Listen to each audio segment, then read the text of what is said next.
Hey everyone, it's Will with Military Lawn Cuts, and in today's video, what I'm going to be sharing with you is how to protect your money. Now, what does that mean? If you're watching this video, maybe you're just getting started in your home service business or lawn care business, which is around a lot of my content is, we own multiple lawn businesses, but there comes a time where you're growing your business and you're getting all these sales and you're getting all these customers and you're making actual money. Now, we have to understand and learn and educate ourselves on how to protect our assets and the money that we're making, so that way one day we can start to work on the business and not always in the business, and be able to hand off that business that we spent our hard-earned time and money, blood, sweat, and tears day in and day out, 12+ hour days. That way we can hand that off to our children or our family and bless somebody else, right? That's what we're talking about today, is how to protect what we're building. Now, I understand this video is not going to get a lot of views, but because I will tell you, it will pertain to probably 5% of the viewers. But I promise you, if you watch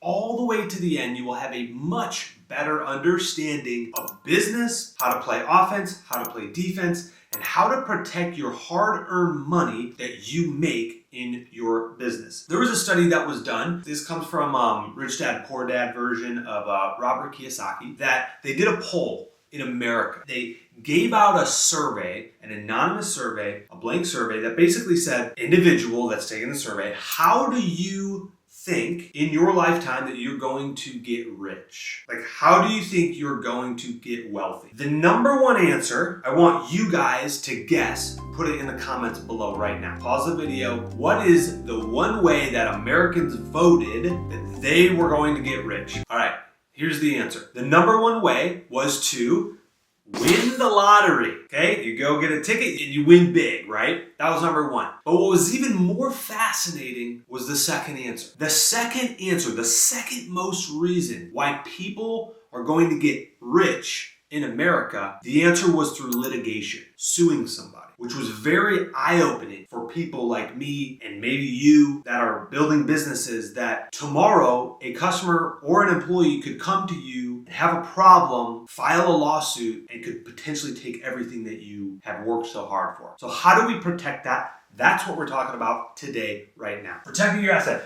Also, disclaimer, all right, for the 5% that's actually still watching now, this is not legal advice. I am not an attorney. Please consult with your advisor, your CPA, your financial person, your legal attorney. This is not any kind of legal advice at all. I am just sharing with you the way that we're structuring our business and some of the stuff that I'm learning. That's all I'm doing. Let's jump on into this. The first thing, most people, also this is gonna be a little bit higher level teaching here. So we're gonna assume that you already know what a sole proprietor is, an LLC, which is a limited liability company. For starters, if you're just getting started, I would recommend, for anybody that is brand new to this, to get a LLC started. It's a limited liability company. Why? It shields you from the protection of your personal assets versus your business assets. So if something goes wrong in the business, they can't come after your car or your house or your personal items. It's separated as long as you are keeping the financials separate and not using one bank account. We're going to assume that you're doing that. You already have an LLC. Maybe you're making 100, 200, 300,000 in your business and you're wanting to take it to the next level. Let's talk about that. Also, if you're just going to do pretty much one business, I'd probably just say LLC is probably fine. But again, check your state, check with your legal advisor and things like that. Once you get rolling, you start making a little bit of money, got your business, you're looking at opening multiple locations, or maybe another business down the road, right? Here we are. What you can do is, step number one, we're going to call this our holding company. A holding company, it could be an LLC or it could be an S corporation. And again, this might be a little bit higher level, but just stick with me here. I'm going to try to give you guys all the details. All right.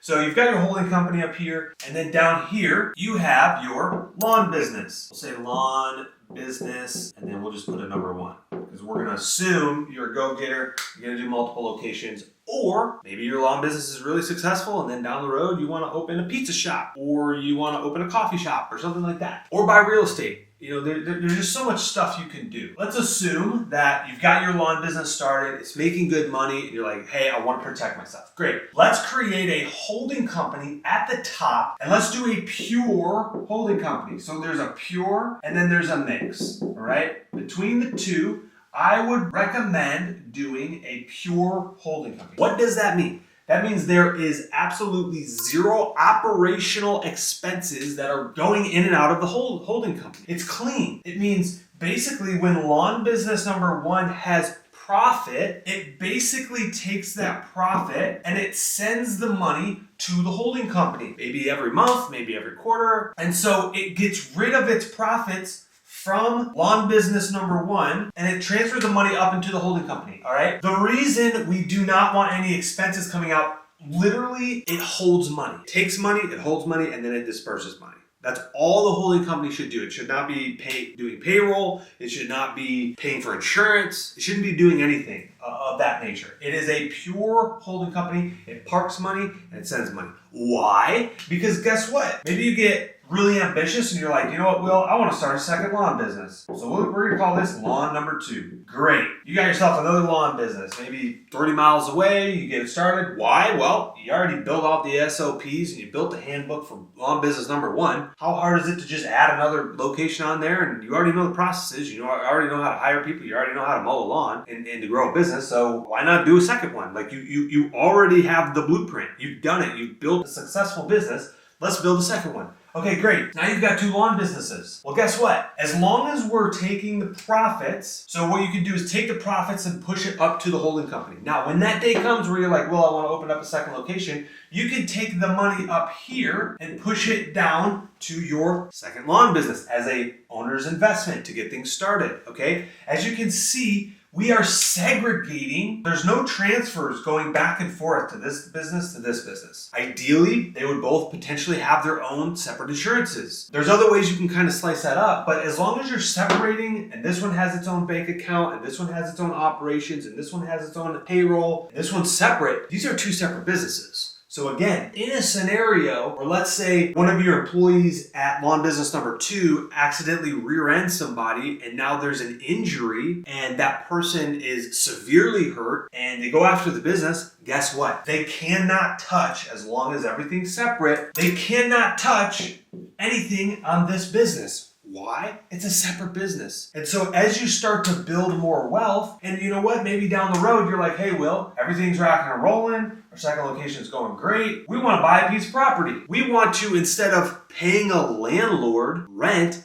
every single month, we want to own it ourselves. Why? The key to building wealth is through ownership. That's why you and I that are watching this video, most of the people are not employees, okay? I'm a business owner. I want to build things. I want to own things. I used to rent one day back in the day. I don't want to do that anymore. I want to be the owner. I want to say what goes on the property, and I don't want anybody to tell me what to do. That's why I started a business, right? That day comes where you're like, hey, I want to buy real estate. It's a great investment. We'll just call this property one. And again, guess what we're going to do? We're going to put it in its own LLC. Sorry, I don't know if I said that to you guys. Each one of these is going to be its own LLC. Okay, limited liability company. It's going to have its own separate name. It's going to have its own EIN number. These are separate businesses. It's going to have its own bank account, completely separate credit card. But all of this links back up to the pure holding company. Again, we don't want any operations. This one's going to have its own insurance. This one's going to have probably won't have any employees because it's a real estate property. But again, we are separating, and you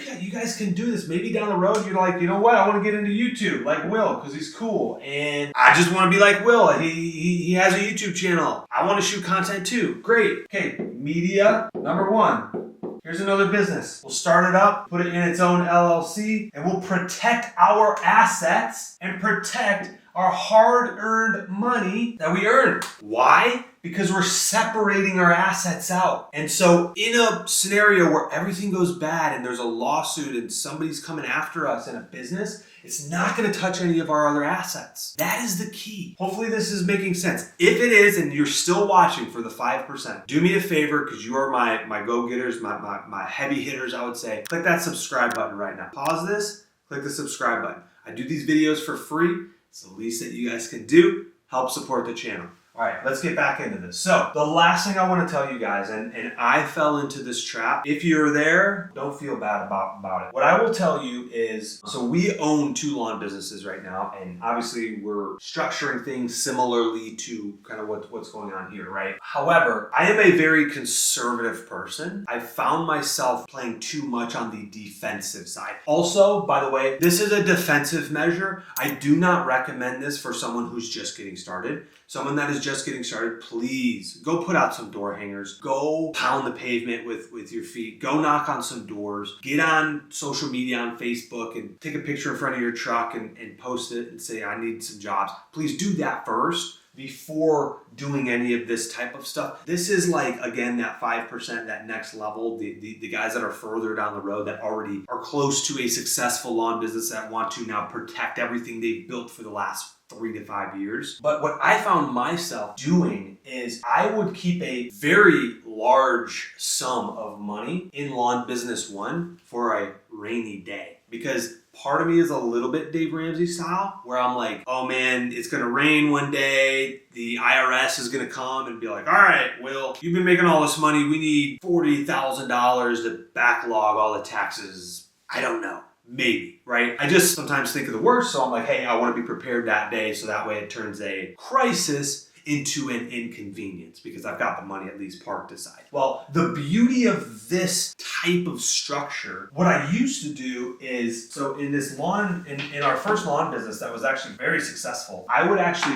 park like 4 to 5 months worth of revenue inside of this business. For simplicity terms, we're just gonna assume, okay, this is not really accurate, but I'm just gonna throw these numbers out. Let's just assume that this business makes $50K a month. That's the average monthly revenue in Lawn Business One is $50K. So what I would do, because I'm Will Kelly and I'm like, yeah, I'm conservative and I want to be able to sleep well at night, I would keep like 4 months worth of revenue. Again, these numbers aren't necessarily real. This is an example. $50,000 a month times 4, that's $200,000 cash. That's literally sitting in the bank account. $200,000 cash, which was leaving us susceptible and open to, if there was a problem in the business, that person could come after the trucks, they could come after the business. Oh yeah, and by the way, they can come after that $200,000 that's sitting there in the bank for a rainy day. Well, in this scenario, if you open up a holding company above your LLCs, what I would recommend doing is the minute you get an overage, and I would say anything more than 1 month's revenue, which again in this scenario is $50K a month, as long as you get above that 1 month revenue mark, send that money up to your holding company. I'm gonna put it in red here because this is very important.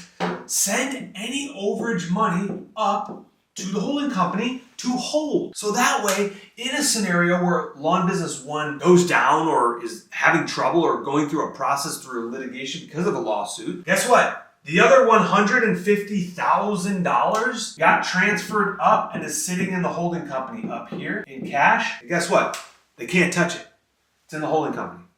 The holding company is separate from this business. This business is separate from the holding company. This is the beauty of protecting yourself as all of these businesses start to make more money. You can float your money up to the holding company and hold it for an extended period of time, however long you want, and then you can deploy it into another business if it needs it, or open up a next business, or, and this is the part that I really like, one day you're gonna retire, believe it or not, and you're gonna say, you know what? All these businesses I've run for so long, they're all doing well. There's a lot of money in the holding company. It's time to retire. You got a little money here, you got 150K in the bank. Guess what? And hopefully you're gonna have more at that point because all of these ideally would be and should be profitable. Otherwise, you should make it profitable. But at that point, down the road, you're gonna be like, look, I wanna retire and I wanna take care of my family. And so you've worked so hard to build this wealth because the key to building wealth is through ownership, and you own now all these LLCs. Guess what? You can start to take owner's distribution from your holding company. Let's just call it